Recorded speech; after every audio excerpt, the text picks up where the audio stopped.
Op het drukste moment van de dag rieden er zo'n 80 bussen om de deelnemers van A naar B te brengen. Een vrijwilliger zou de deelnemers in de bus opvangen moeten en de chauffeur helpen met de route. De bussen zijn voor ons ook griezelig belangrijk en de logistiek daaromheen verzels. Die brengen de meesten eerst van het parkeerterrein naar de start.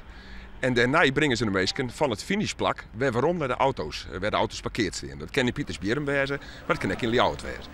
En dat moet goed verrennen. Die les had de organisatie in 2004 wel leerd. Toen stien gewoon deelnemers oren bij de finish te wachten op vervier. Dat moet dit hier kosten wat kost verkaam worden. En een vrijwilliger op een bus kan er goed bij helpen. We gaan heel soort goede systemen op het gebied van navigatie. De routes zijn alle jaar hartstikke bekend, ook bij de chauffeurs. Maar het is altijd een pre om iemand bij te hebben die toch in de regio ook bekend is. En exact weet hoe de route erheen leidt. Dat is gewoon noffelijk. En dat viel voor een chauffeur zelfs hartstikke noffelijk dat er iemand bij hem had die het in alle gevallen weet, daar maar del.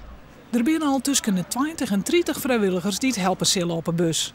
De organisatie hoopt dat meer mensen haar aanmelden. Dat kan op de website van de slachten.